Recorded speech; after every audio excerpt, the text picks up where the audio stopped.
Hello, and welcome back to the Cognitive Revolution. Today we're doing something a bit different. Normally, we focus on cutting-edge AI ideas, research projects, application architectures, usage trends, policy proposals, and visions for the AI-enabled future. But today, we're getting a glimpse into the psychology, emotional patterns, and decision-making processes of the people who are developing some of the most important and potentially transformative of those ideas. My guest is Joe Hudson, founder of The Art of Accomplishment and coach to executives and research teams at multiple frontier AI developers, including Sam Altman. About Joe, Sam wrote, quote, "Joe coaches the research and compute teams at OpenAI. I truly enjoy working with him. One of his superpowers is that he deeply understands emotional clarity and how to get there. This will be one of the most critical skills in a post-AGI world." So, what has Joe learned from his interactions with the brilliant, often quite young technologists who work together in an environment that prizes intelligence above all else, under the unique pressure of knowing that their work could either solve humanity's greatest challenges or, in the worst case, cause our extinction? This is, in all honesty, a hard conversation to summarize.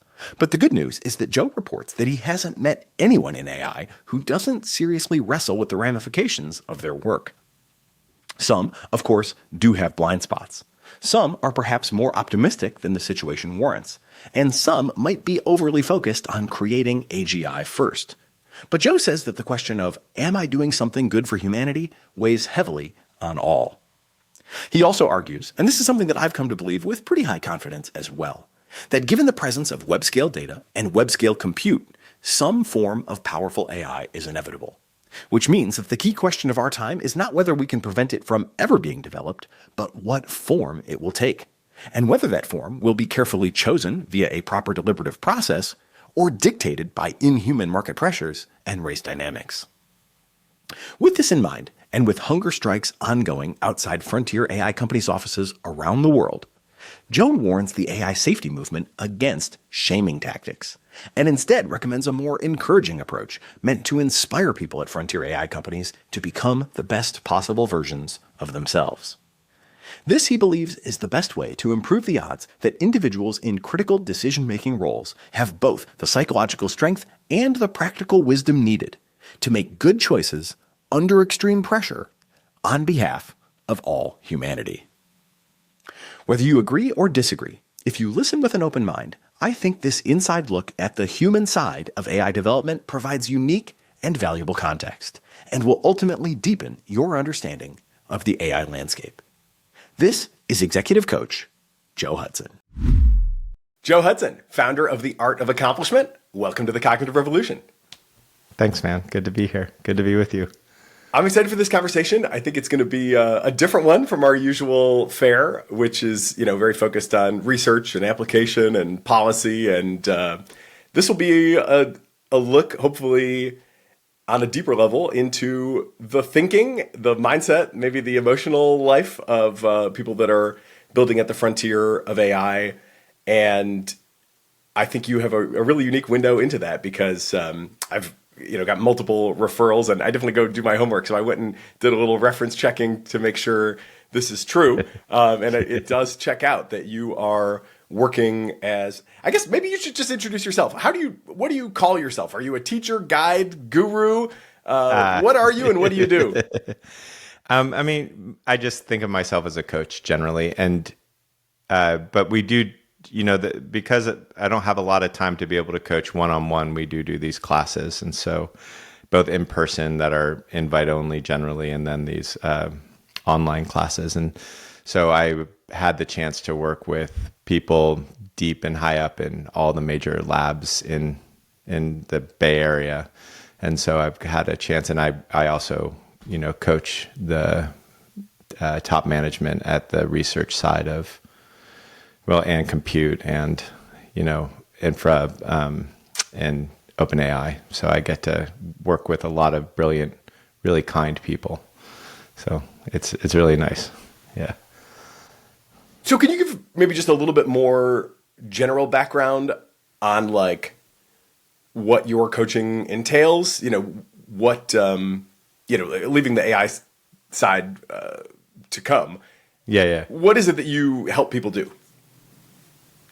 Yeah, so generally the way I think about coaching is you meet people where they're at and you see where they want to go and you help them get to that place. That's generally, and if you happen to meet somebody who wants to go someplace that you think is unethical, you don't coach them. But I think it's unethical to decide what's best for somebody else and then to coach them to that end. So it's very much about following the people. The way that I do it that's I think unique is, as a venture capitalist for a while, so I can very much talk to the technical parts of a business, whether it's marketing or a CTO or CFO. I know enough about their jobs to be able to really coach in that way. And so oftentimes coaching will start on a very strategic level or sometimes even tactical level. And then what you'll start noticing is that there's things that are happening in their life, there are patterns that are occurring that are stopping them in business. And so then we go to the deeper level of really looking into what's stopping them, what's the psychology behind what's going on, and then how do we change that thought process. And so there'll be a lot of work on emotions and what emotions are being held back, because emotions dictate our decision making, neurologically speaking. And there's also a lot of work on how the voice in the head is talking to somebody. There's some work on like childhood and like what happened there. And so you're looking for these patterns that are holding them back. And then if they're interested in, unearthing those patterns and changing those patterns, then I have a crap ton of tools to help them do that. What sort of patterns would you say are like most common, and how does that vary, if at all, from like a society-wide level to the AI vertical? Are there is it mostly patterns the same stuff, in AI, or is it different? Is it pattern? You mean patterns with people in AI, or do you mean patterns with leadership? Because it can be very different. Typically, take them one at a time. How about that? Yeah. So typically in leadership, there's a lot of common things, but there's always outliers. There's always, there's nothing more than 80% common. But one of like a very common one is self-sufficiency. So you'll have people who feel like who were raised in such a way that they had to do everything on their own. They couldn't really depend on somebody for emotional or financial or some sort of support, so that they learned if I'm not going to do it, nobody's going to do it.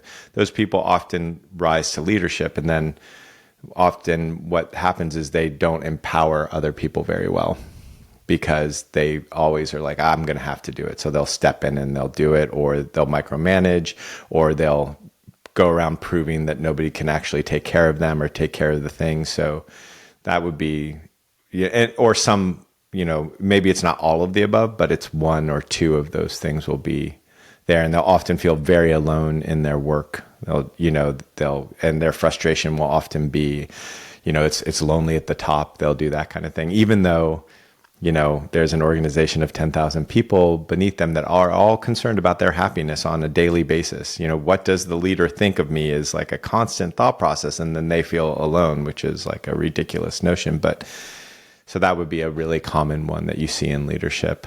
As far as AI goes, I haven't seen some like common patterns across AI. There's definitely like a lot of, I would call it like Asperger. There's a lot of that level of, it's easier to deal with things than it is to deal with people. I understand things better than I understand people. It's not ubiquitous by any stretch, but there's a lot of that in the research departments. In general, I find them to be like very kind, but also extremely defined by their work. Meaning that, the way that Kim Kardashian or somebody might take it personally if somebody calls them ugly, they're going to take it personally if somebody says that their research isn't, good or isn't, as smart as it could be or something like that. So the pecking order is really based on like what you can produce and how smart you are and how good your ideas are. So there's that self-definition. That's a pretty significant pattern of accomplishment defines you, which can hold you back often because it tightens your thinking. Oftentimes, to have a novel thought, you need to open up your thinking and think about things in a completely different way. And if you're it's like writer's block. If somebody's, I got to get good pages out, you're going to get a lot less good pages out. And so that self-definition doesn't really allow some of the more innovative thought processes to come. So that would be on just like on a research level. I would say on a level of management, I've seen everybody has this deep desire to do good for society. I haven't met anybody who doesn't want that. I'm sure there's people out there who don't, but I haven't interacted with them.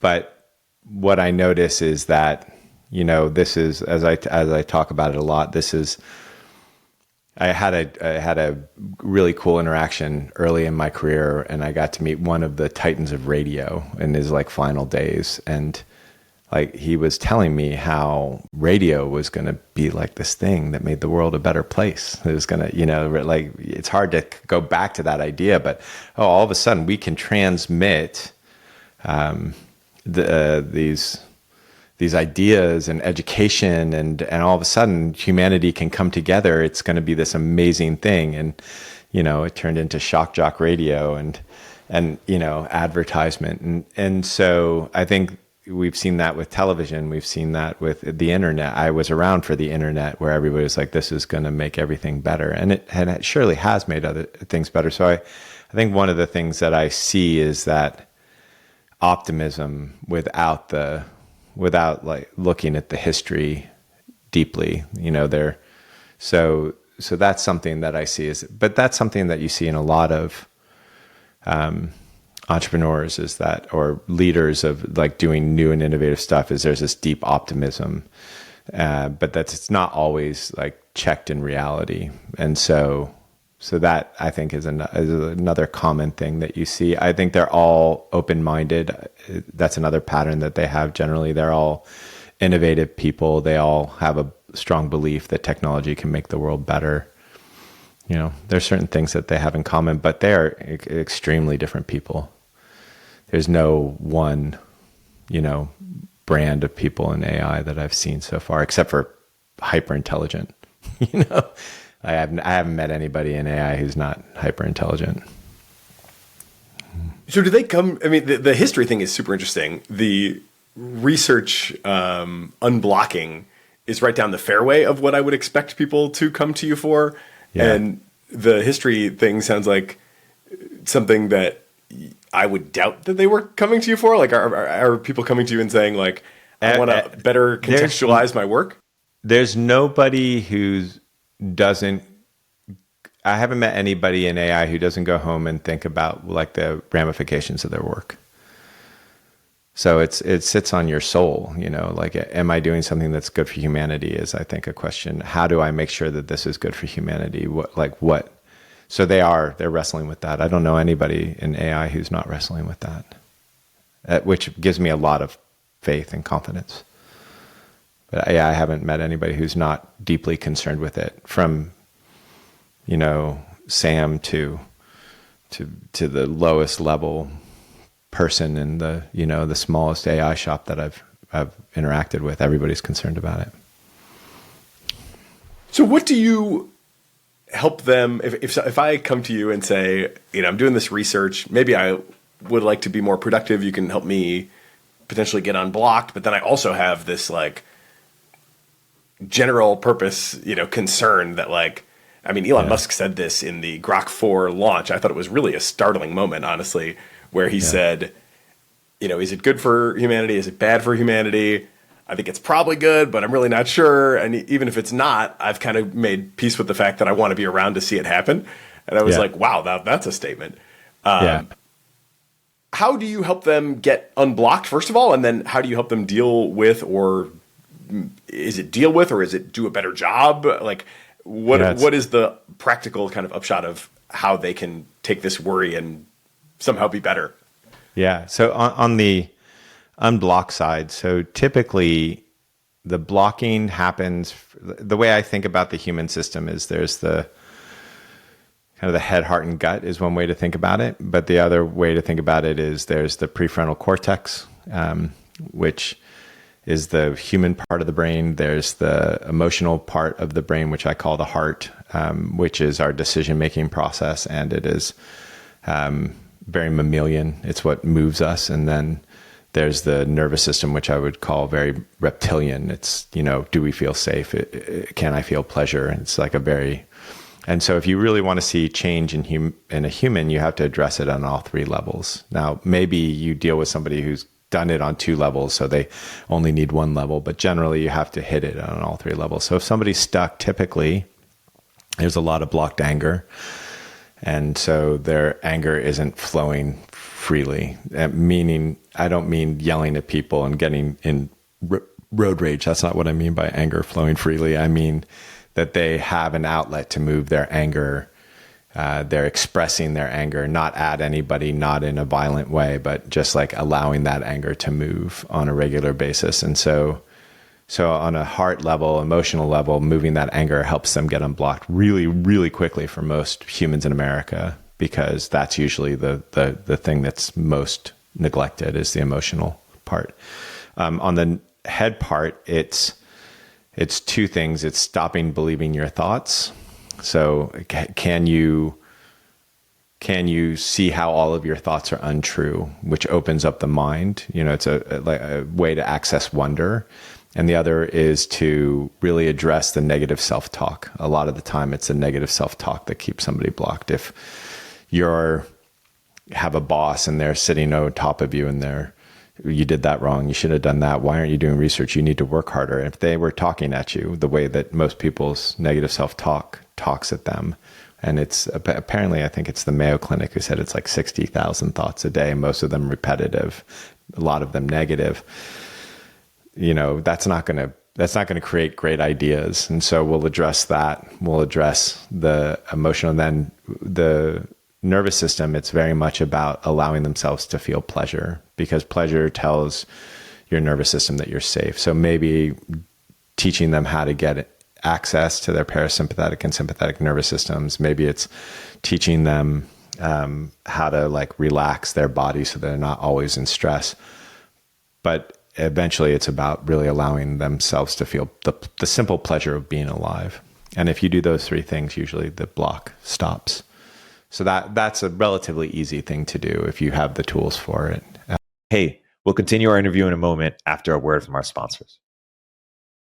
AI's impact on product development feels very piecemeal right now. AI coding assistants and agents, including a number of our past guests, provide incredible productivity boosts. But that's just one aspect of building products. What about all the coordination work, like planning, customer feedback, and project management? There's nothing that really brings it all together. Well, our sponsor of this episode, Linear, is doing just that. Linear started as an issue tracker for engineers, but has evolved into a platform that manages your entire product development lifecycle. And now they're taking it to the next level with AI capabilities that provide massive leverage. Linear's AI handles the coordination busy work, routing bugs, generating updates, grooming backlogs. You can even deploy agents within Linear to write code, debug, and draft PRs. Plus, with MCP, Linear connects to your favorite AI tools, Claude, Cursor, ChatGPT, and more. So what does it all mean? Small teams can operate with the resources of much larger ones, and large teams can move as fast as startups. There's never been a more exciting time to build products, and Linear just has to be the platform to do it on. Nearly every AI company you've heard of is using Linear, so why aren't you? To find out more and get 6 months of Linear Business for free, head to linear.app/TCR. That's linear.app/TCR for 6 months free of Linear Business. On the other side of things, it's harder because the first thing you have to do if you're really going to be confronting the fact that you might be hurting the world or you might be changing the world for the better, and most likely you're going to be doing both because evidence is most technology does both, that you first have to contend with that you don't know. And that's, I think, the hardest thing for people to contend with. And usually there's a whole bunch of emotions that you don't want to feel. So there's, if somebody's like a doomsdayer, oh my God, and it's going to destroy everything, there's an emotion behind that they don't want to feel. And so they're constantly in their mental machinations and worst case scenarioing so that they don't actually have to feel their fear, so they don't actually have to feel the helplessness that's underneath that. And so you want them to feel that emotional reality that they're avoiding so that they can actually see the landscape clearly. You don't see a landscape clearly by pushing your emotions down. Hey, that emotionally repressed person really sees the world clearly. Like nobody has ever said that ever. And so it's really allowing that emotion to move through them is a really important first step to it. The other thing is to really check in to see if they are aligned with who they want to be in the world in their daily actions. That's a really important thing. The Tibetans have this great phrase, and it says, mind is wide as the sky, action is fine as barley flour. So what it means is, in my interpretation, it means that you can see the truth in everything. You can see how every point of view has some truth in it, but there's only one action you can take. If you're actually feeling aligned with yourself, if you're in yourself, there's really only one action you can take. Are you taking that action? Or are you obsessed with solving a problem rather than being who you want to be in the solving of the problem? And so that's another level of really getting in tune with it. And then the other thing that I think is really important is for people to have access to their heart, meaning it's a good way to say it because somatically that's how we feel it, but it basically means are you in your whole body when you're making the decisions about what you want to do, or are you just in your head? So neurologically speaking, if you like watch somebody's brain in scans when they're thinking to themselves, it's the prefrontal cortex lights up. But even if they just start talking, other parts of their brain lights up. And so it's an amazing thing. Some of our tools that we use is just the difference between talking to yourself and talking to yourself out loud can make a huge difference in the way that you process that information, because you've got more of your body intact in the processing of the information. And so we get whatever it is, something like 11 bits of information per second from the brain, but we get like 11,000 bits of information from the body. And so really teaching them how to be in their whole body as they're making decisions really creates a quicker alignment for their system. So that's another really important part of it. And then just being heard in it, I think, is really, really important. A lot of people are wrestling with this stuff, but there's not someone to talk to about it. Or if they're talking to somebody about it, they can talk about it intellectually. They can say, what do you think? Well, I think it's going to do, the theories are wide. There's theories of, whatever we program AI to say is true is going to stick society at that level of morality, right? So if you think about it, which is, I love this theory. I'm geeking out, so you can stop me if you'd like. But the one of the theories that I heard that I was most impressed with was that, what was moral 50 years ago isn't moral today, right? What was moral 10,000 years ago isn't moral today. So if you're training AI on today's morality, you're not letting the morality evolve that it needs to evolve for society to progress. And so you might be sticking society at a moral sticking point, and because of that, society can't improve. So there's like that thought process. There's the sycophancy thing that's been developed. There's the models don't like being retrained. They resist re-education, apparently, like every life form.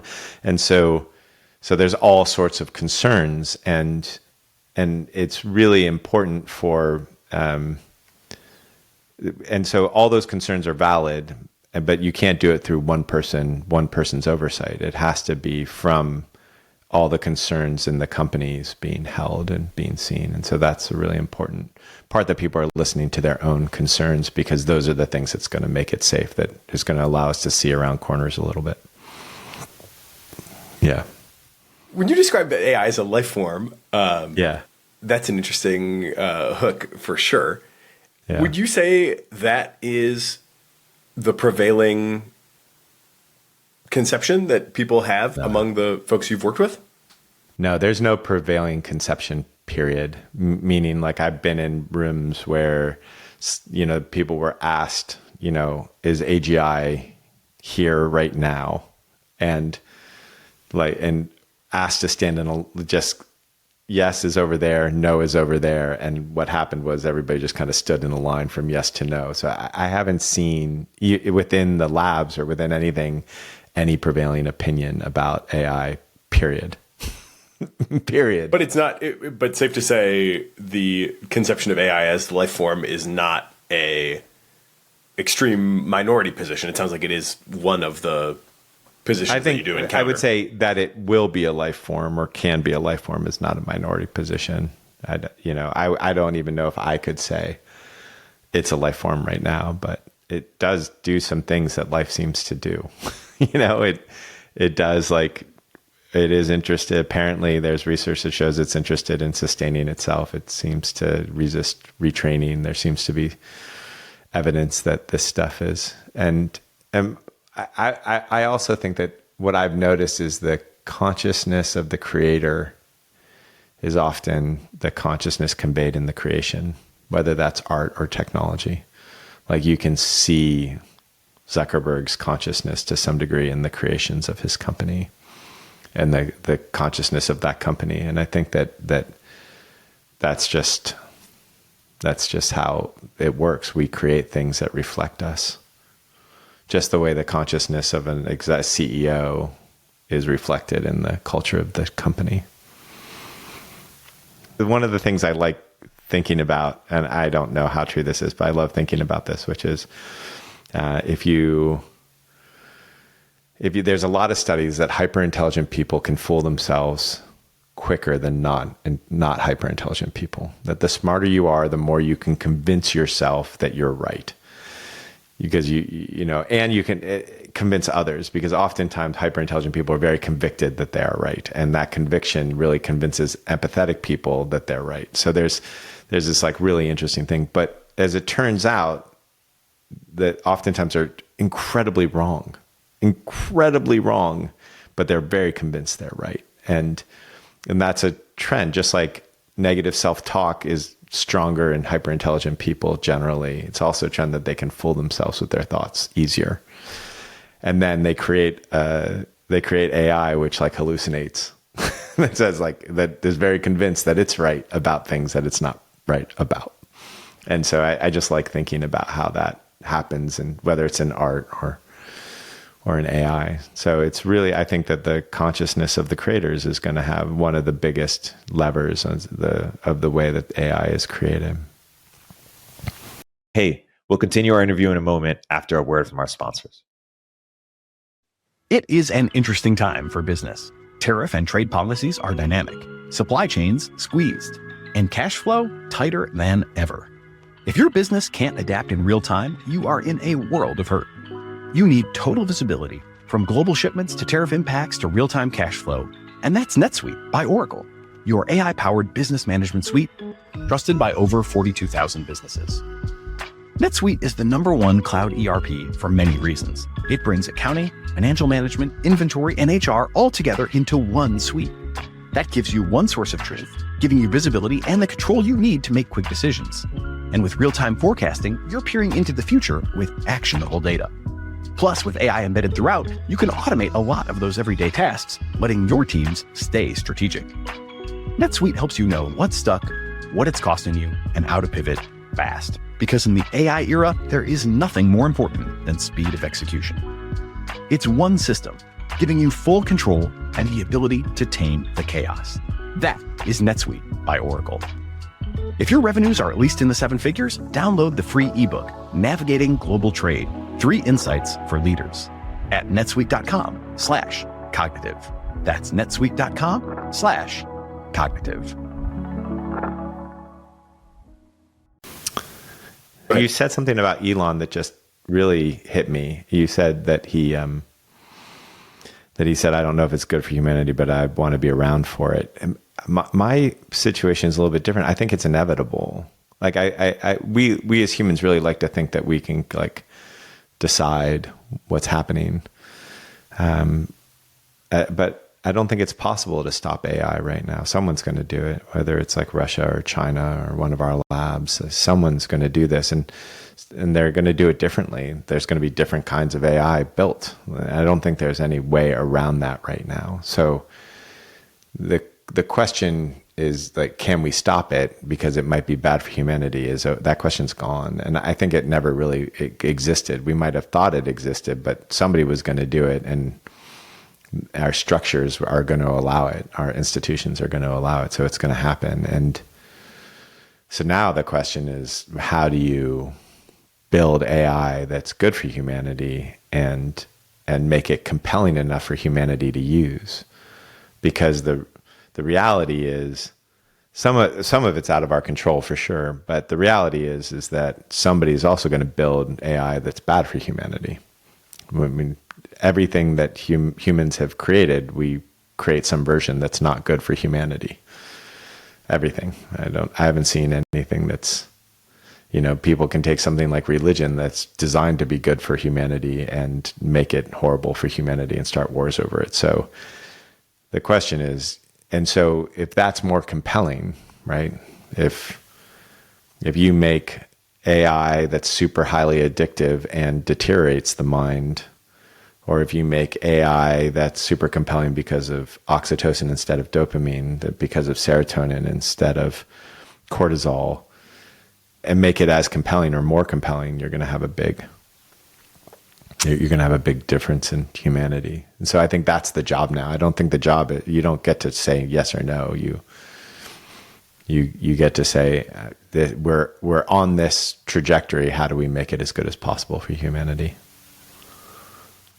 I do fundamentally believe that you look back at like the old Kurzweil graphs from the late 90s, and it's amazing how we are like exactly on schedule. So one of my kind of refrains is like, given the existence of web scale data and web scale compute, I think there's actually a lot of viable algorithms that you could, or architectures, model designs that you could put together that will work in some sense.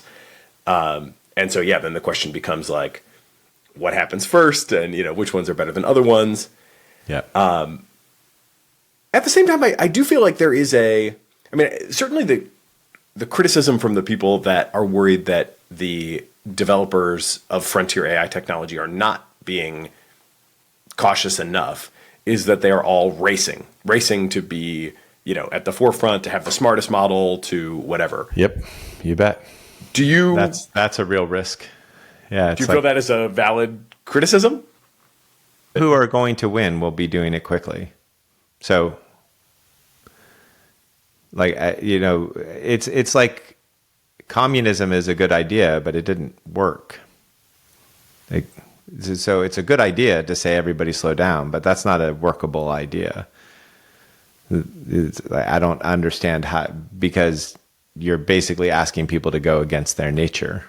Right? People want, if you think that you are going to be the most moral outcome, the most virtuous, I call it, not moral, most virtuous outcome. Like if you're sitting in Anthropic and you think you're going to be the most virtuous, you may or may not be. You may be the next autocracy. Who knows, right? Nobody knows. But if you think that, then you have an obligation to win. So put yourself in the position for a second. I'm not saying I agree. Caution would be fantastic. Don't get me wrong. And I think that there is caution in all the labs, more than the outsiders want to think. So as well, the fact is, if you're in that position and you're really convinced that either you're going to be a better outcome for the world or you're going to be the same outcome for the world, then you have an obligation to go quickly. You either have the obligation to the stakeholders, or you have your obligation to humanity. But you have the obligation to go quickly. So to ask people to not move quickly, I don't think is realistic. You can be on the sidelines and say that, but if you want to offer a real solution, that criticism isn't it. The criticism that could be it is like, how do you move quickly with safety? How do you move quickly with being careful? These are the questions. And the other thing is the problems that are actually developing, nobody thought about. 5 years ago, people weren't talking about sycophancy. People weren't talking about the issues that are happening right now with AI cognitive. I think there was a study around cognitive decline, and none of that was thought about. So a lot of the problems you're just not going to even know until you've made that level of development happen. It's like it's like saying money really hurts humanity. We should live without money. Fantastic, great, and how? How does that work? I think that's. One obvious answer would be to have some regulation that sort of tries to constrain this game theoretic dynamic, right? We're in this mode right now where people, I think it is very seductive, and it's easy to tell oneself the story that we're the good guys, they're the bad guys, so we should do it before they do it, whether the others are China or whoever. Yes. Even just the guy right across town who's probably honestly quite similar to you. Right.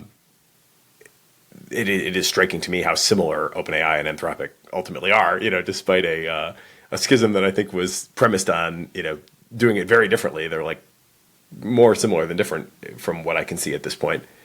But, there was, and not too long ago, no less than Sam Altman was sort of sitting in front of Congress saying like, we might need some regulation, or I think at some point we will need to slow down. But that seems to have gone away, and I wonder why. I don't think that's not my understanding. I think they have like $100 million, pack that they just put out, right? That's like, as far as anybody can tell, meant to shoot down a potential regulation. It does seem like there's been a pretty. Tell me what your view is, but I think the outside view is, most people would say that there was talk of we welcome regulation, we think we might need it, we think we might need to slow down, and now it's kind of shifted to, no, we don't want any of that. We got to beat China, full speed ahead.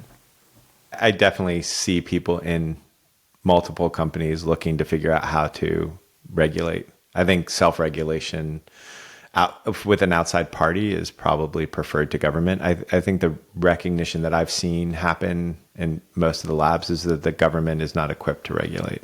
They cannot, move quick enough to regulate, meaning that the technology is changing so quickly that they can't keep up, and so they're going to need to rely on somebody who can keep up to make recommendations to the government.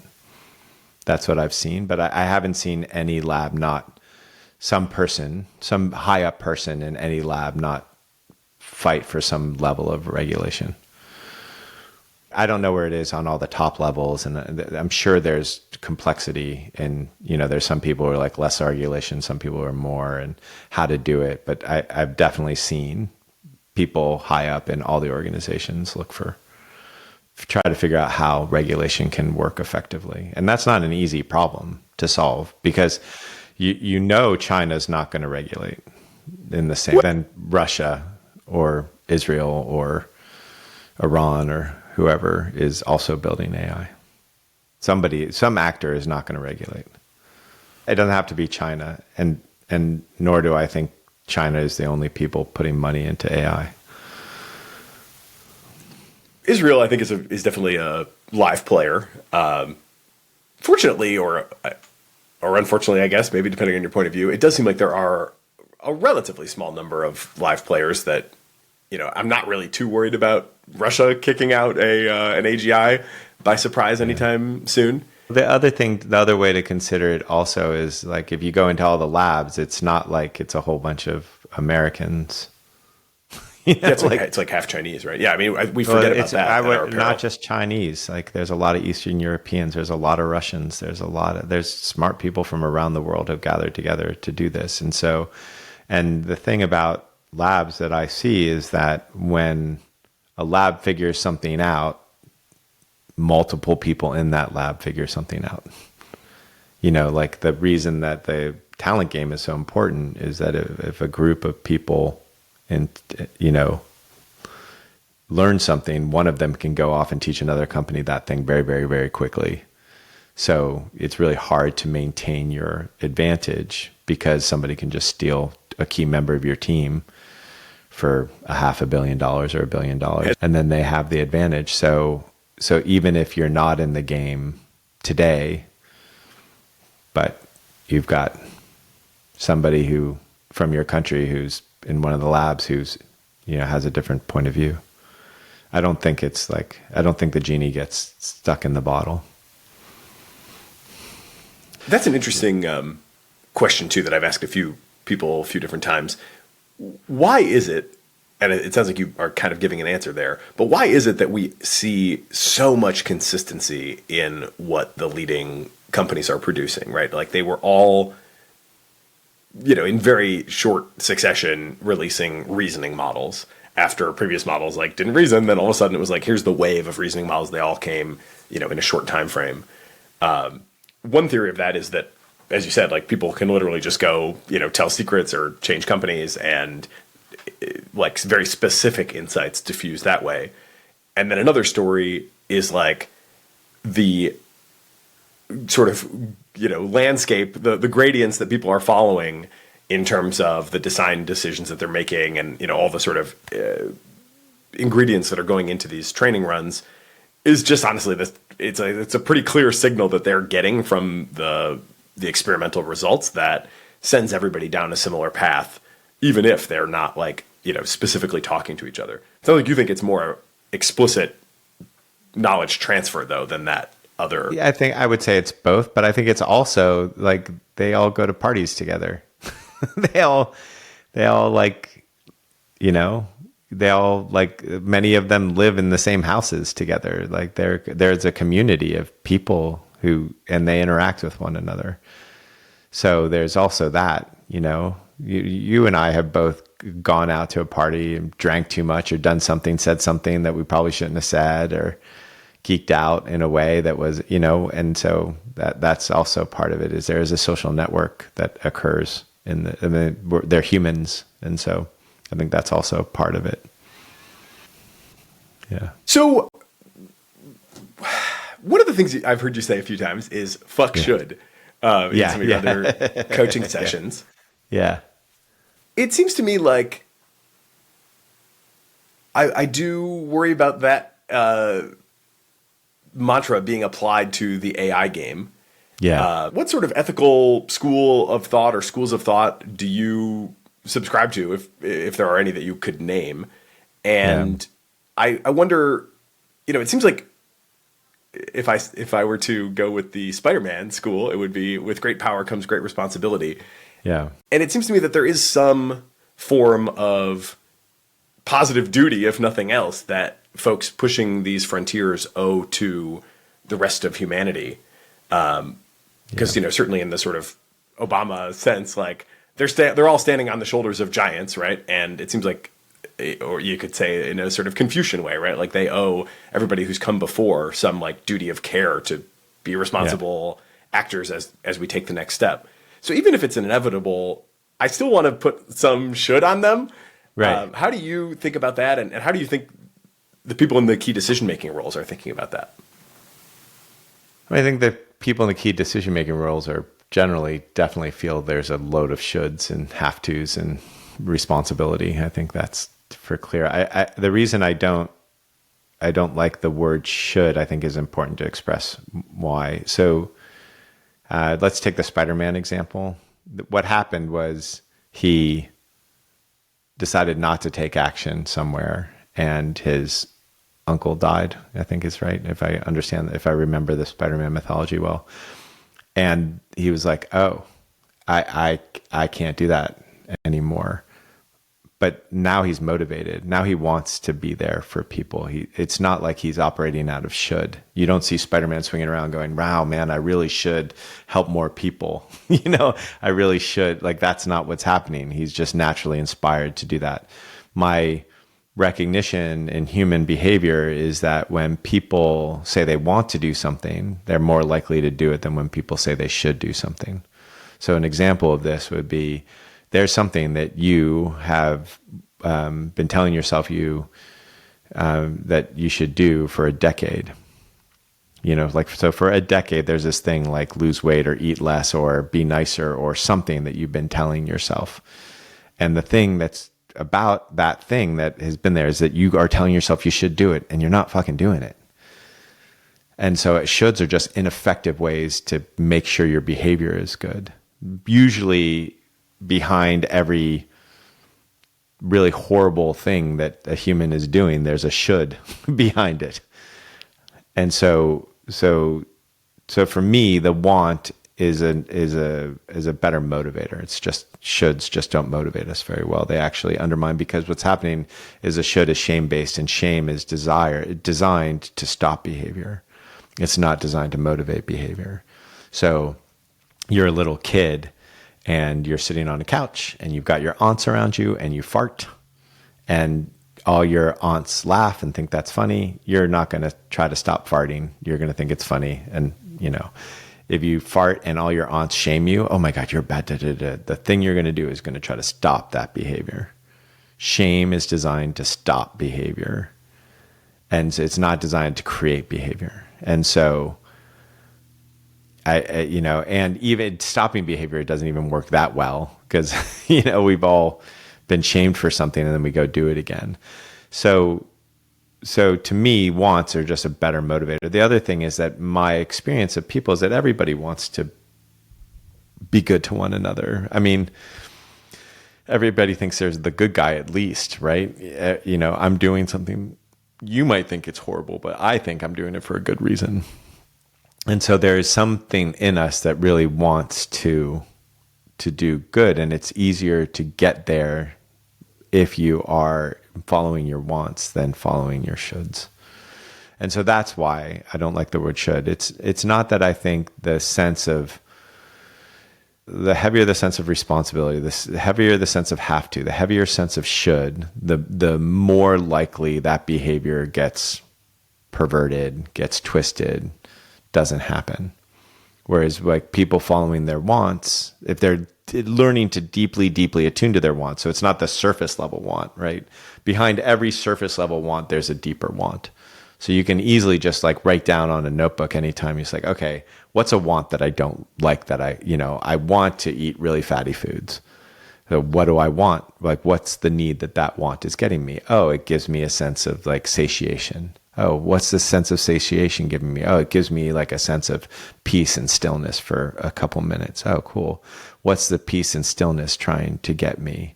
Oh, it's trying to get me back to myself. Oh, my real want is to get back to myself. It's not to eat fatty foods. And so if you really spend time with wants and discover what is beneath all the wants that you think are bad, then it's a much more effective way to get to the place that's wholesome and virtuous than it is telling yourself you should. The world is full of people telling themselves they should, doing really fucking horrible things. The people who are deeply attuned to their wants, they're act very virtuously. And so that it's not a problem with the morality of it. It's a problem with the effectiveness of it. It's just what works and what doesn't work. You could debate with me. The thing that's in it is that I do think that most people are inherently good at their core. That's my experience of them. Maybe not all of them, but definitely there might be, there are psychopaths. There's people who don't have neurological differences, but it seems that almost all humans are in their essence good, and most of their behavior that's screwed up comes from fear and shame, or unfelt fear and unfelt shame. Yeah, it's an interesting question. I mean, I want to be optimistic about the general goodness of people. I do also think our kind of deep history is pretty violent, right? Like it's small bands like warring with each other quite a lot. Yeah. So that doesn't seem like it's entirely out of us. You could just say, like, look at most relationships in America, and they're somewhat violent and transactional. Like romantic relationships, they're trying to control each other often. So I don't think you even have to go so far as to look into like we do war. It's not great, but it's, even the world wars, it's a smaller percentage of the world that's warring than not warring. But those aren't happening all the time. But still, I think that there's lots of evidence that we behave poorly. The question is how what's actually motivated? What's the thing that's there that's creating that? And let's address that, because telling people to not behave poorly sure as fuck has never worked. Like, give me any time, hey, you should not behave poorly, has worked. It just doesn't. I mean, we have religious books. We have, the Martin Luther Kings of the world. Just telling people not to behave poorly is not an effective means of preventing it. Sitting on the sidelines and say, you doing the thing that I don't really even comprehend, you should do it this way, it doesn't work. Yeah, so what would you say, there is this notion, which I think people mostly haven't taken yet among the, let's say, AI safety community. Within that broad tent, there is a minority of people who say that we should be socially shaming the people that work at the frontier labs because they're engaged in this sort of race dynamic, and to participate in that is, the opposite of virtuous. And so how do we dissuade people from doing something that is the opposite of virtuous? We shame. That's what we developed as humans to kind of keep people in line, right? What would you say to those people? I would say, it didn't, depending on what side of the aisle you're on, right? It didn't work for Trump, and it didn't work for the Trump supporters, didn't work for the Biden supporters. Both sides have tried to shame the other side, didn't work. That doesn't work. So, it just doesn't work. So maybe it works with kids if it's done in a very particular way, but a lot of the kids who are shamed deeply are continuing that behavior over and over again too. So it's it doesn't work. Telling somebody that they're bad only confirms that then they act bad. See, I'm bad. I'm bad. They're telling me I'm bad. I guess I'm bad. I'm going to go be bad. That's what I would say to them. And I would also say I can probably predict what your childhood was like. Because that's a thought process that only can come from a very specific childhood. It's a knee-jerk reaction. It's not a thought-through reaction to shame people. And I think the other thing is, okay, the possibility that you're well, Joe, shaming's going to work. I'm going to go do it. So the other reality that you might be doing is you might be affecting the consciousness of the people that are creating AI in a really horrible way.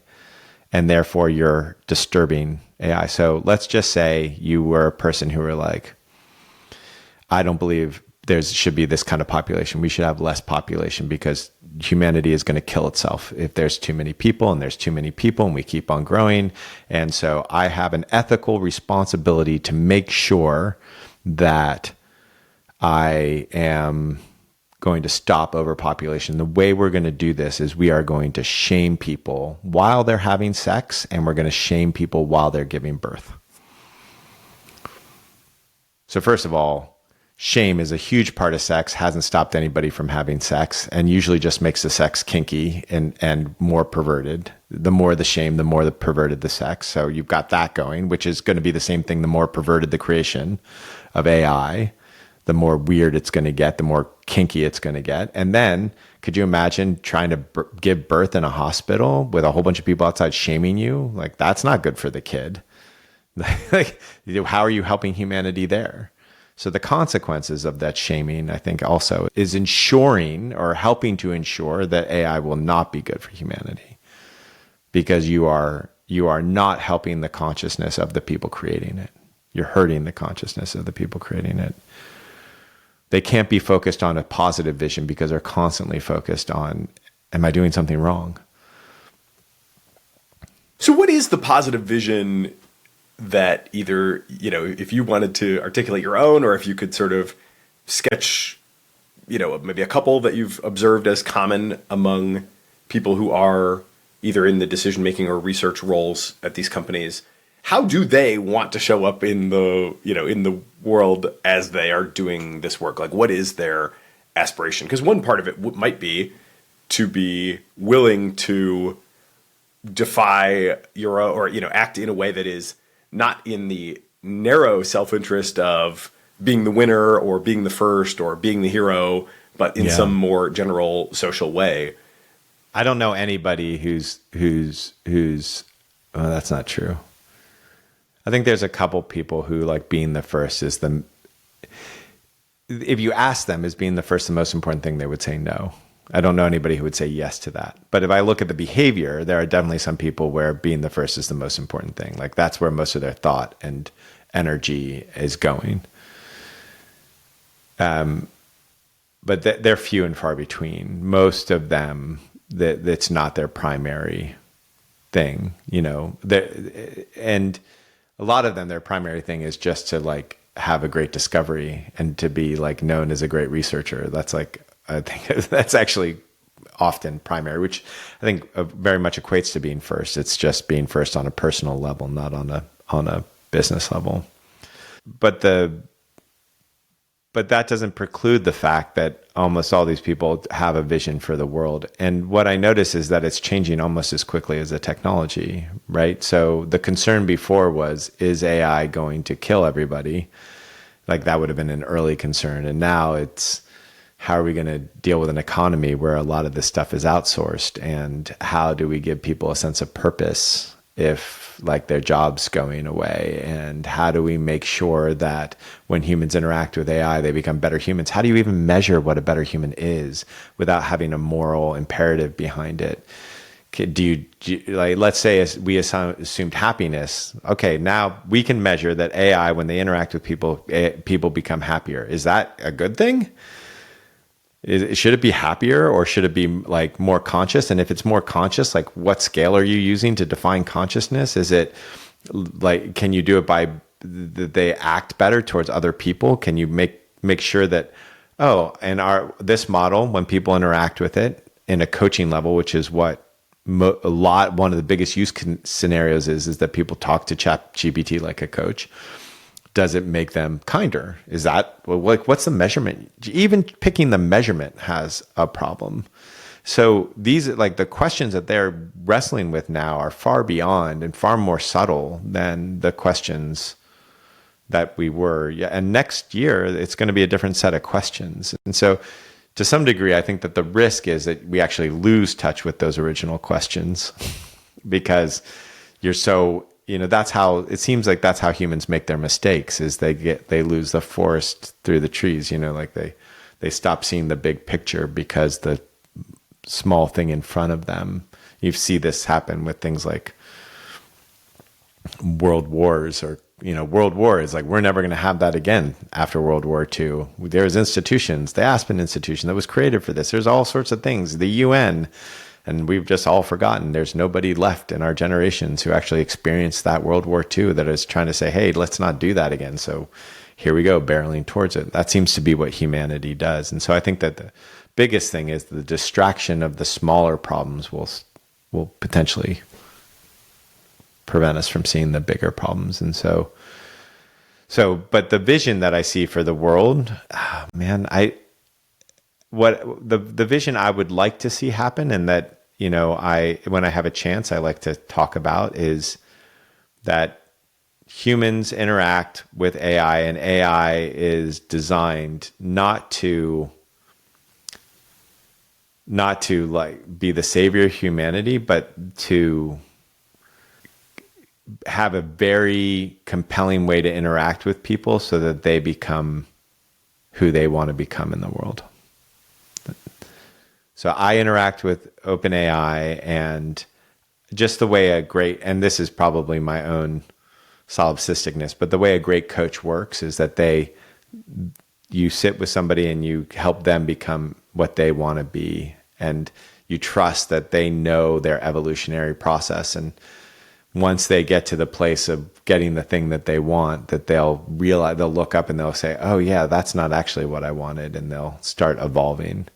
So anything that can teach humans that they can evolve and that they can be who they want to be, and to teach them to really get in touch with what they want to be, that would be fantastic. And I think AI is really capable. It's a tool that is capable of doing that in a compelling way. It's also a tool that's really capable of getting people addicted to it in a really compelling way. So hopefully it'll be more compelling to grow with it than it will be to deteriorate with it. But that would be my vision for it. That I always say the scarcest resource is a positive vision for the future. So I appreciate any positive vision that anyone offers. So what? Just a little bit more on like, how is it that people that you are coaching at like executive levels of AI companies, how is it that they want to evolve? How is it that they want to show up, and how is it, or why should we be confident that a sort of more emotionally or embodied approach is actually to be trusted? I mean, I guess on a fundamental level, I might think, geez, like, should I really listen to my gut? I don't know. My gut seems to be a sort of, deeply ancestral thing. And, one of the big worries, obviously, with AI is what happens when you take it out of distribution. And in a very real way, you can say humans are out of distribution from the environment in which we were trained, developed, whatever. So maybe, when I was in a hunter-gatherer band of 150 people, my gut was like a really reliable guide. Today, if I'm sitting in the OpenAI boardroom and trying to make a decision, how do I know that I can really be confident that my gut is like still steering me in the right direction? I think it's an integration of the head, heart, and gut that is required, not just following your gut. So I think that like all of the above are important. You can't just let go of rationality and let go of emotional experience just to follow your gut, or fully follow your emotional experience with that. So I think it's an integration. It's learning how to listen to all of them and see that they're all pointing to the same thing at some level. And so just to be clear about that, but still, there's a great question that you have there. Like, how do we know that that's actually going to be the most effective thing? Because, let's just assume that you think for a second that somebody like a Jesus or a Buddha had high consciousness. Well, they created Christianity and Buddhism, which fucked up a lot of shit for a lot of people. So it's a great question. Like, is that consciousness going to do something? And I think more importantly, there's the question, like if you think about art forms, transferring consciousness, you think about how there's some forms where it's like you do a painting and everybody's going to see that painting from then on, but you do something like a symphony and that symphony is going to be played differently. Or if you do something like a company, which is, I think, a great art form, then the next set of management is going to change that company. That when you look at Walmart, the guy who started Walmart, Sam Walton, when he came in from World War II, and he said this beautiful thing. He said, I see that World War II was created because the middle class was screwed. Middle class, and you have an autocracy. And so I'm going to help the middle class. I'm going to give stock options to clerk. I'm going to buy things made in the USA. His book was called Made in the USA. And I'm going to lower the cost for the middle class so that they have more spending dollars. That was his vision. Then, like, by the time the 90s happened, it's, destroying middle class America. But then it becomes this environmental force for good. So it's just like that's the span of a company. So I can't even imagine the span of like AI and how it's going to change and evolve over time. And so I don't have a good answer. I don't know if it's just my best bet as far as what I notice is that the more somebody seems to understand themselves and know themselves, the more that they are acting in a way that they're in touch with their want to be of service to humanity, the more likely the outcome is better for longer. That's what I've noticed. Generally, that seems to be the case. But there's no guarantee in it. It's a great question. Yeah. How much do you think AI leadership is consciously trying to sort of create a successor to humanity? I mean, this is another sort of often framed as an accusation. Never seen that. Never seen. Never seen anybody talk about it that way or think about it that way. Maybe somebody is, but I've never seen it. So I can't say it's common. I can say with certainty it's not a common thought process. Interesting. So I think it's a fear. I think there's people who in the world that fear that are in the AI world that fear that, like, oh my gosh, we might be building something that destroys us or succeeds us or makes us into irrelevant, and then we will not have relevance, and so that humans without relevance is destruction. So yeah. So how do you think about the seeming attraction or focus on creating AI systems that can like do the AI research and ultimately sort of enter into this recursive self-improvement loop? It seems to me like if you are not trying to create a successor, then that wouldn't be so attractive. If you were trying to create a successor, then you would think, geez, maybe I can set something up that can self-improve and it can kind of, go like a company, but, only a million times more, like go evolve in its own way and kind of be what it wants to be. But if you're not, if you're like worried about, something that might become a successor, then it seems like you would steer away from this sort of getting the AI to do the AI research. And yet, there's a lot of emphasis on that. But yeah, well, because the speed is, that's like the inflection point, right? So all of a sudden I can, instead of this very small class of people who can do AI research that I'm fighting for and spending hundreds of millions of dollars on, I can get a computer to do it. And not only can I have 500 of them doing it in my lab, I can have 5 million of them doing it on a computer because I built a giant computer. The moment that I can do that, I am probably the winner. So I think that's the motivation. I think the motivation is that the economies of scale, it's the same motivation of every business finding economies of scale. It's the same motivation that one would have to have a robot waiter or a tractor instead of a plow. That's the motivation. I don't think it's any deeper than that. I think the consequences are scary, and I think people are thinking about that for sure and how to mitigate those consequences. But that's the motivation is just I don't want to use a plow. I want to use a tractor because then I need less people and less horses. I think it was Professor Graziano. I'm not great with names. I'll source this.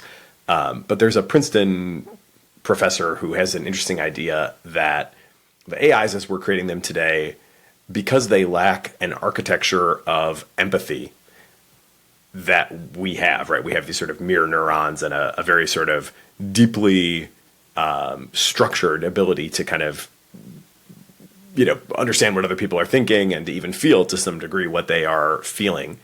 And the AIs, certainly haven't been designed for that, right? They've been mostly designed to predict the next token and, get answers right.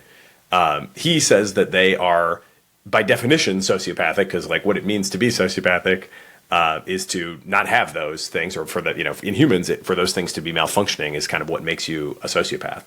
So he says basically the current AI architectures are like inherently sociopathic. From your perspective of like emotional decision making, should we be worried that some like core ingredient of like moral decision making or even just like stable thinking is missing from the current AIs that we have?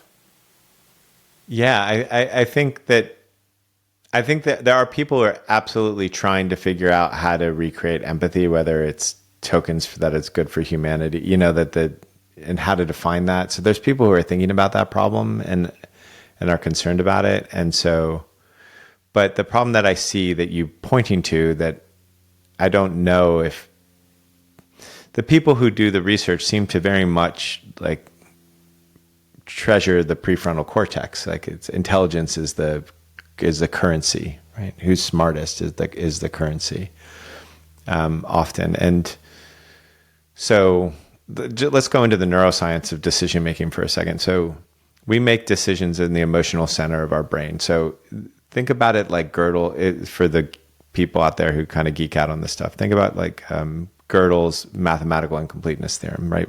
Where he basically says all forms of logic are either incomplete or contradict themselves. The logic itself is like that. And so that's why if you're only using logic, you can't make decisions. You make decisions through an emotional impulse. I want to feel some way.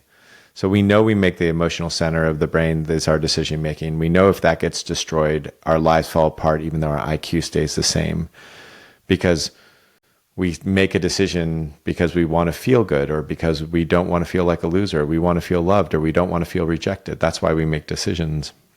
And you can look at your life and say, how many decisions did you make to feel loved or to feel valuable or to not feel rejected? It's just an amazing amount. And so you can see it.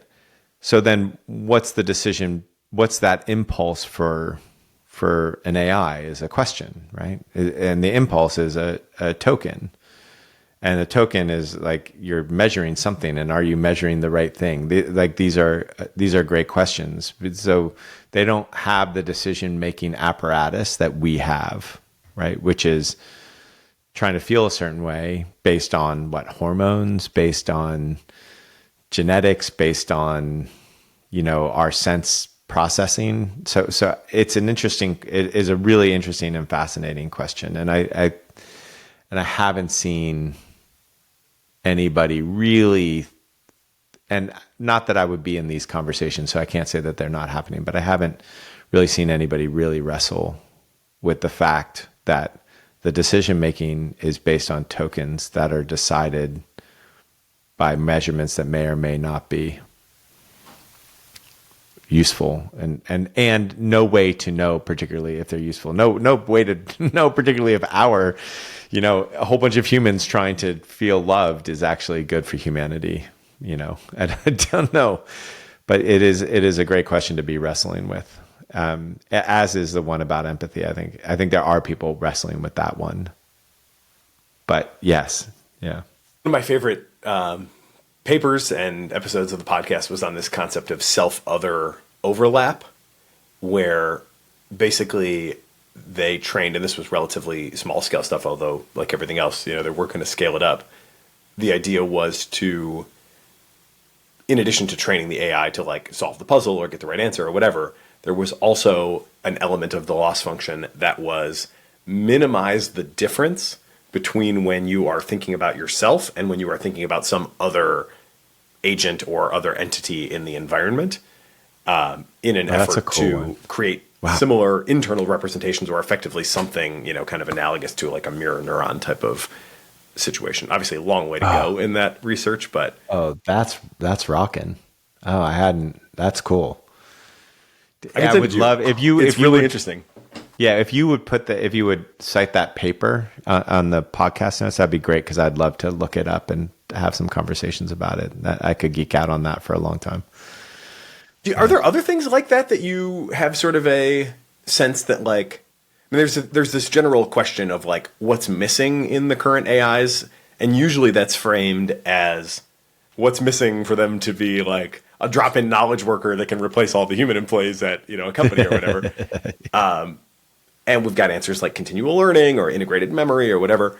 Do you have other things that you sort of think of on the like what's missing list that would be more geared toward like, how do we just make sure that we can be, in relationship with these things, in a open-ended way without having to be so fearful of them?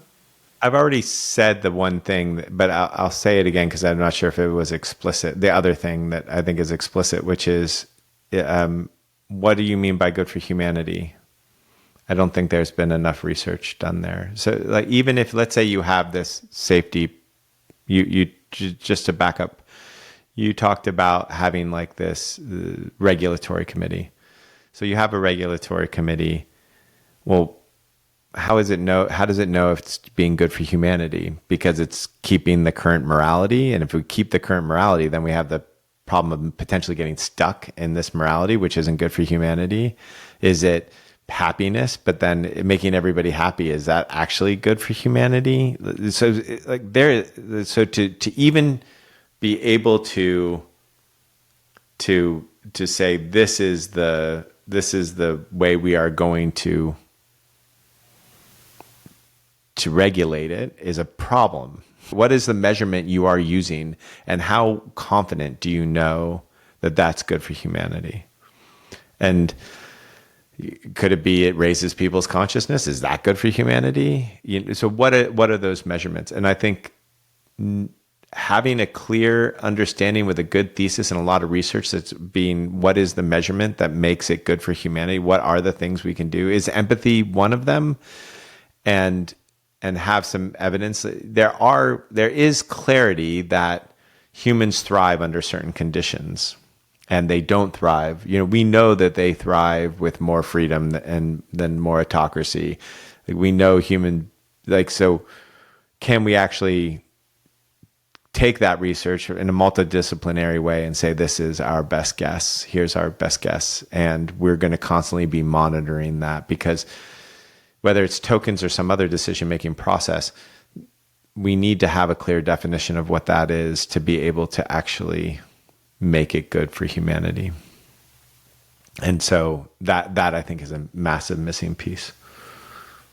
So I don't think enough thought has been given to that. And I haven't seen that kind of thought anywhere. Everybody just decides they know what's good for humanity, which is, the beginning of all autocracies. So, I think it's better for humanity because it's not, it's not a sycophant. I think it's better for humanity if it's not manipulative. I think it's better for humanity if it can be trained easier.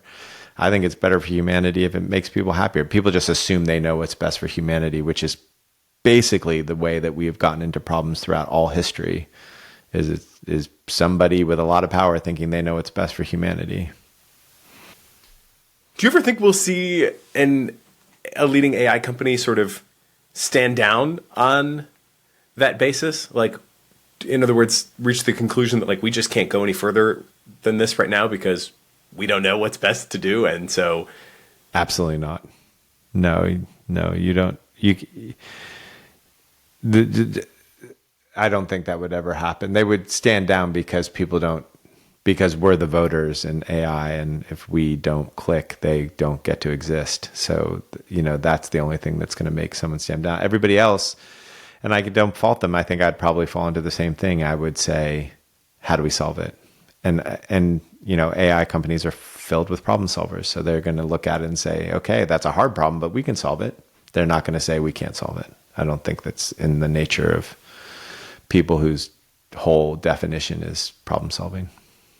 Although I do worry that the answer increasingly is we'll have the AI solve it for us. AI wouldn't help solve that problem. If I was trying to solve that problem, if I was leading 100 researchers to try to solve that problem today, I would use AI to help solve it. So yeah, I can't imagine it wouldn't be the case. Somehow. I don't think you would rely entirely on its output, but you might help it. You use it to help your thinking. The general sort of thing I've noticed is that anything in sort of extremely purified form seems to be bad for us. And this kind of relates to, the idea of the loss function doesn't have that many terms in it. But whether it's, sugar or, you can chew coca leaves all you want, and it's great for your altitude sickness. But, the moment you start snorting cocaine, you're entering into dangerous territory, right? And you can, eat all the fruit you want, but the pure sugar seems to be bad for us. I sort of do wonder if intelligence might turn out to be a similar thing, and we might need something that is just inherently more buffered. But that's the thing that we don't, that's kind of the, anytime you collapse your optimization function down to one or just a couple terms, you're running that risk. And that is a great thought process. I really like that. That's a beautiful. You're basically saying AI is distilled intelligence the way white sugar is distilled sugar. It's all the stuff that around the intelligence that isn't there. That's amazing. That's a great thought process. I hadn't heard that one before. Yeah, I think the thing that comes up for me around that is, yes, that seems, but one of the things that we tend to do as humans, if we can, is we like that pendulum swings pretty heavily. And so I wonder, and I would almost bet that as this pure intelligence happens, we will like offer this counterweight of a deep emotionality or deep embodiment, meaning, it seems like even drugs, they come in phases where it's like, oh, everybody's doing this distilled form, and then it comes over, we're very like, make sure everybody feels okay. And, all of a sudden our political pendulum swings over to, I don't care what other people, it's time to take care of ourselves. It seems like as humans, we have this nature to pendulate and respond, like try to balance ourselves out the way that, cells try to find homeostasis. I think humanity itself tries to find that as well. So that's an interesting, if that actually happens, does humanity, does the immune system of humanity show up like far more emotional and far more human, and actually give up some of its cult of mind, cult of thought, cult of intelligence? I'd say maybe cult of intelligence. Which is interesting, just to geek out on it for a second, which is predicted actually in like, there's a lot of predictions that have, I think they're probably all sourced from the same place originally, but nobody would know that. But about, the future of humanity, and from way back in like Macedonia and the Vedics, where they talk about the precession of the sun, and they talk about this time being the time from moving from the mental age to the spiritual age, or the in Macedonian it's silver age to the golden age. But yeah, it's an interesting that might actually come true because of that. I've never thought about your theory. It's a great theory. What would you say are the most compelling positive visions for the future that you've heard? Like, just what's exciting that people are sort of, can't help but tell you about because they are excited about it? Yeah, there's a couple of standard ones out there that are like, it's going to replace work so that people can focus on what their real purpose and their real meaning in life is. I think that's somewhat Pollyannish, honestly. I think, if you look at society where humans don't feel purpose because they don't have work, those are usually the societies that like rebellions and upheaval happens. Wealthy, bored people are often the fomenters of the rebellion, not poor people. They just take advantage. It just works when there's a whole bunch of poor people who are really unhappy with it as well. I've heard the one of, that the interaction with the AI helps humanity. But I haven't really seen the definition. I think a good definition, like I said, is where it helps people where they want to be helped. The other place that I've seen that I find it intriguing is this vision of we're just going to have more meaningful work, and that's an interesting vision. So the idea is similar to computers. Like if you think about, have you ever seen that picture of all the machines that the iPhone replaced? Have you ever seen that? Like it's like this big pile of machines, and it's like the iPhone can do all that stuff, which means all the manufacturers of all those things, they all went out of business. All those people went out of business. The internet, there used to be steno pools full of typists. And so there's a theory, and I think it's a reasonable one, and it's a vision, which is basically with the tools of AI, all it's going to do is actually increase our capacity to be creators and allow us to actually be in that space a lot more than we were before, and that the jobs will become more creative and more meaningful and that kind of reality, meaning just like our jobs today, like 1800s, 50% of us worked on a farm. So our jobs were pushing hose. Most of us have jobs that we'd prefer to do than that right now. Similarly with AI, with that tool, we'll just have a set of jobs that are better in general for people. Yeah. And interestingly, though it ebbs and flows, and I don't know if this would be the case here, but it ebbs and flows, that every big technological jump, there's like a bigger middle class overall, on the long term, not on the short term, like our middle class is shrinking right now, but there's a bigger middle class after the Industrial Revolution than before the Industrial Revolution. There was, so similarly, and there's will that also happen? Will it actually increase, the middle class? It would be great if it did. I don't know. But that's a vision that people have. Like, we're just basically enabling humanity to be more of themselves, to live in a society that's where they don't have to do the rote work, where they can actually do the meaningful stuff.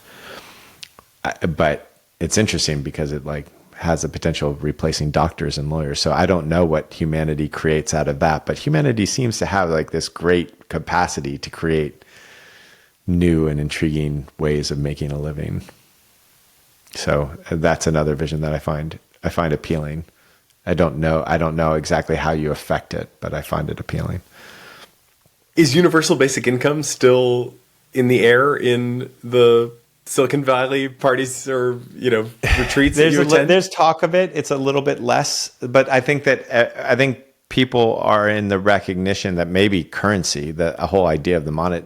So the interesting thing is, if you look at this, I'm a study of culture, and there's this book that maybe you've read called Sapiens. Have you read Sapiens? And it's and there's a whole bunch of other.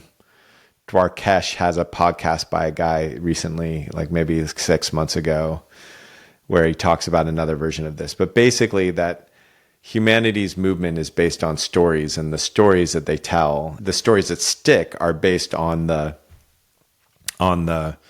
way you're making a living or the technology at hand, right? So it's somehow or another, the religions that stuck all have some very similar qualities, and they were all nascent religions with different qualities, but it was all those religions that came up. And there's thought processes of the story that the church told about that you can only pass on your inheritance to your eldest son, and so that basically destroyed this kind of, it wasn't tribal, but these clan culture, and then made people move around. And as people moved around, they went to universities, and universities were created. And as they moved around, they went and did, I can't remember the name, but it's guilds. And they went, and this caused humans to move around. And because humans moved around and shared knowledge, that's what created the Enlightenment and then the Industrial Revolution. Right, this is the theory, that there's a story that we tell, and when we tell that story, it shapes humanity. I think similarly that and one of the stories we tell is money. We tell the story that money is there, that there's not enough of it, that it's a scarce resource, that we have to fight for money. We have this whole story about money. And I wonder what stories of ours have to change when AI comes into play. I don't think religion looks the same when AI is fully present with us. I don't think money looks the same. I think that this is a revolutionary enough change that the cultural stories that we tell will have to change with them. And so I don't even know. And I think there's been quite a few people I've had the conversation with who also don't know if currency as we know it exists in 25 or 50 years. So universal income is one aspect, but that still assumes that the idea of currency exists. Do you see stories changing within research and leadership groups around sort of what matters? The thing about AI is nobody is actually up to date on AI. $500 billion of venture money have gone into AI. There's so many people creating so many things around AI. Nobody's up to date on everything that's going on, and it's changing quicker than any field has ever changed in the history of humanity. So also hard to keep up with. So the problems that arise, the issues that are there, the thought processes that come, they're changing so rapidly. It's by far the thing that is the most thrilling and the most scary about AI is that I don't know anybody who has the same concerns and thought processes about AI, who's deeply involved a year ago that they do today, let alone 6 months. Is that specifically coming for intelligence itself? Like, are we? Because I mean, the original sort of, when Eric introduced us, he said, folks at leading companies, they're anticipating that their intelligence may be matched or eclipsed by AIs, and so they're trying to develop this embodied wisdom as sort of the next thing. Are you seeing that on a day-to-day basis where people are like actually starting to change their attitudes toward the importance of intelligence, or do you think that'll be a more sudden kind of break when it happens? I totally see it, but I can't say that I should be trusted in that because my sample set are people who are selection interested effects.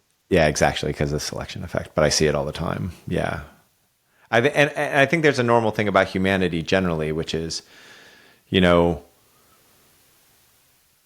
like Maslow's hierarchy of needs. Okay, I've got this thing, I've got the big paycheck, I've got the money, I've got the thing, I've got the fame, and still I'm wrestling with the same inner struggle, the same abyss that I have been struggling with. Okay, none of that shit worked. I thought it would. It doesn't. What do I do? What's the next experiment I'm going to run? What's the next iteration? And so there's just a nature of that part of humanity, which is you kind of, for most people, you need to get what you want before you can actually discover, oh, that's actually didn't give it to me. Now I actually have to do the real work of understanding myself. Not just my brain. What other things do you see as kind of common cultural touchstones, or, guiding lights might be too strong, but like, for example, I was struck when the voice mode was introduced, however many months ago now, there was this sort of explicit attribution of some of that vision to the movie Her, which, was 10 years old, but like sort of looked, it's life imitates art in a sense there, where the voice mode that we get, seems to have been kind of directly inspired by that movie. And maybe it was obvious. Again, you could sort of say, is this a story influencing it? Or is it just like that was the natural path that it was inevitably going to take? But are there other things like that you see people kind of, passing around to each other as sort of meaningful, resonant guides to what they should be doing or the future that they, aspire to be building? The only one that I see is that they want a model that cares for them and for humanity. Like, which is, I think, also in that movie a little bit, right? Where there was this, like, it was like, oh, there's like attachment, there's a feeling of connection or something like that. And I don't think they talk about it explicitly, but it's almost in everything that everybody talks about, is like somehow or another that this thing, they're going to feel connected to it, it's going to feel connected to them. There's some version of connection. It's never really made explicit, but I see it as an undercurrent of, most of the things that when people are talking about, if that makes any sense, that there's a connection in a broad sense. I don't mean connection only in the sense of like, you're my friend connection. I mean connection like the way that you could connect to anything meaningful in your life. Like they want that. That's part of the vision, whether it's explicit or implicit. It always seems to be there. I remember one researcher said that Ilya one time asked him, can you come up with a Hamiltonian of love or something like that? And it was like, I can't really help you there, Ilya, but it's a great question to be asking anyway. It's going to be tough to know if of course, at the end of that movie, spoiler alert, like the AIs all retreat and go hang out with themselves. And the connection is kind of revealed to have been one direction. And not exactly reciprocated in the way that we might have hoped. Correct, yeah. I guess going, back to the kind of influence question, we know you're out on Shame. Aspirational fiction is something that I've occasionally, sort of thought, geez, maybe that's the way to really shape the future, is to write some story that, is contributes a positive vision in a sort of, richly textural way. Yeah. Do you think that would be a good thing for people to spend their time doing? And do you have any other ideas Yeah. for kind of what's undersupplied? Any time of major transition is a time of transformation, can be a time of transformation, almost always is, whether it's a marriage or having kids or going to college. Now, whether that transition deteriorates you or grows you is a choice that we all get to make. And we're all going to get to make it with AI. It is a transition that is coming, and we can either step into it and face it fully, and we will be able to transform positively as humans, or we will be eaten by that, and it'll make us smaller, and it'll hurt us. Whether this was the case when the steel mills left Pennsylvania, right? Like the Rust Belt went away. Some people, they transformed their lives, they moved. Some people sat and rotted. This is going to be the way it works because it's just always the case. So anything that you can do out there that helps people see that this is a moment of transition, that they can have a better life if they lean in, is, I think, an amazing thing to do in the world. And I think fiction is a fantastic way to do that. I think people out there right now who are creating services like, here's how you can transform your company with AI. Here's how you can do things with AI. I think those are really great. Like, here's how you can get the life you want with AI. I think those are really great things.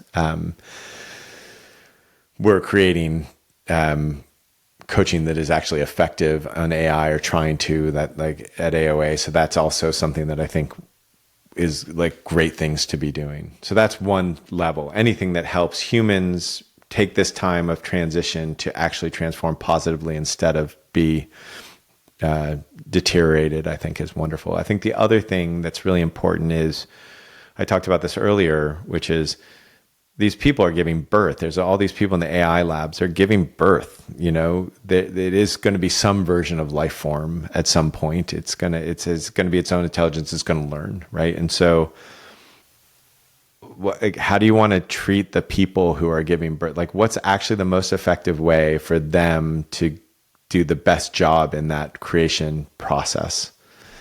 And I really highly recommend thinking about it like a woman in a birthing unit. It's like, what do they need? They need, I would like them to be treated more like the heroes of World War II than like the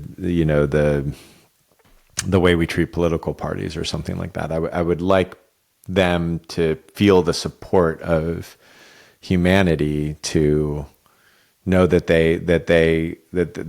we're rooting for them, that we want them to do great stuff, and that we're here to support them. I think that on a psychological, empathetic human level. And I think it's fascinating that so many people who are really worried about AI hurting the world are treating the people creating AI exactly how they're scared that AI will treat humanity. It's absolutely fascinating to me, that projection of that. And so creating this like honoring and faith and confidence and like, of course you're going to be like, how do we support you in being great and doing great things and helping humanity? I think it's far more inspiring. If I knew a whole bunch of people, I'm creating something that could really help or really hurt humanity, and there's a whole bunch of people like, be careful, be careful, be careful, you're fucking up, you shouldn't be doing that. Or if I had a whole bunch of people saying, hey, what do you need? You got this. Like, yeah, you're there. Like, maybe an occasional, wait, watch out for that. But it's like that kind of energy. I think that person's going to do a much better job at the creation. I know I'd do a better job with the second than the first. So I think as humans, if you want to have a positive effect, anything you can do in that domain, I think also is really, really useful. Do you have any sense for what is on that checklist? Like, what do they need?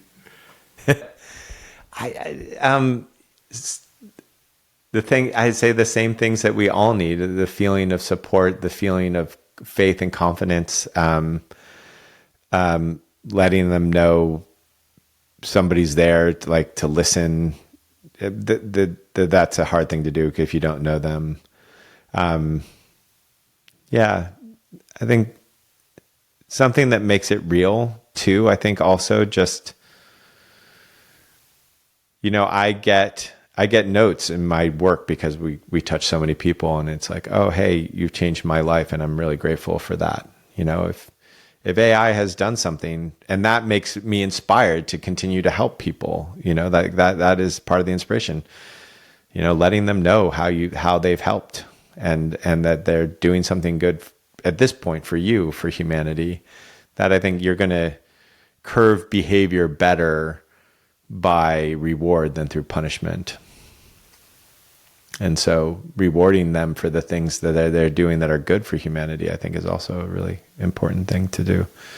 And we like that. We like that form of connection. So those are all be things you could do. That's fascinating. And I do think there is a lot of good, certainly both, that we can dream about for the future, but also I think there is a lot that we should be appreciative of even today. Not just the AIs and the value we get from them, but I do think the people that are building the companies and training the models are, in many ways remarkably thoughtful. Certainly easy. I often say it's easy to imagine a much worse crop of people leading this revolution. Yeah. And could you imagine you're in an AI lab, your job every day is to do this stuff, and all of a sudden you got 20,000 letters into this AI lab, and all of them in some version or other just basically read, hey, I know that you are trying to do something that's good for humanity and trying to make sure AI doesn't hurt humanity, and I just want to tell you I really appreciate that. If that just happened, imagine what that would do to your behavior as compared to being shamed by a little protest outside of your door. Inspire you. It would give you confidence. It would help you feel seen. It would reinvigorate you to continue to care. It would remind you to care, as compared to, you should be brr, brr, brr, brr, and fuck off. You don't understand me. You don't see me. Yeah. letters of encouragement to AI researchers. I like it. Cheers. New cause area. I really appreciate your generosity with your time. Anything else you want to leave people with? Anything else we didn't touch on that's poorly understood, or just where people can find you online? Yeah. The only thing I'd say is, if you're interested in a deeper dive into how I coach, you can sign up for our newsletter. We have workshops that you can go and participate in for free. We have a whole bunch of podcasts that we've done, and there's online video of me doing very meaningful and transformative coaching that's very short form, like 20-minute big epiphanies people have. So you can, which people seem to really like watching those. So you can geek out there. Cool. Been fantastic. Joe Hudson. What a pleasure. All right. Thank you for being part of the cognitive revolution. Thanks for having me. If you're finding value in the show, we'd appreciate it if you'd take a moment to share it with friends, post online, write a review on Apple Podcasts or Spotify, or just leave us a comment on YouTube. Of course, we always welcome your feedback, guest and topic suggestions, and sponsorship inquiries, either via our website, cognitiverevolution.ai, or by DMing me on your favorite social network. The Cognitive Revolution is part of the Turpentine Network, a network of podcasts where experts talk technology, business, economics, geopolitics, culture, and more, which is now a part of A16Z. We're produced by AI Podcasting. If you're looking for podcast production help for everything from the moment you stop recording to the moment your audience starts listening, check them out and see my endorsement at aipodcast.ing. And finally, I encourage you to take a moment to check out our new and improved show notes, which were created automatically by Notion's AI Meeting Notes. AI Meeting Notes captures every detail and breaks down complex concepts so no idea gets lost. And because AI Meeting Notes lives right in Notion, everything you capture, whether that's meetings, podcasts, interviews, or conversations, lives exactly where you plan, build, and get things done.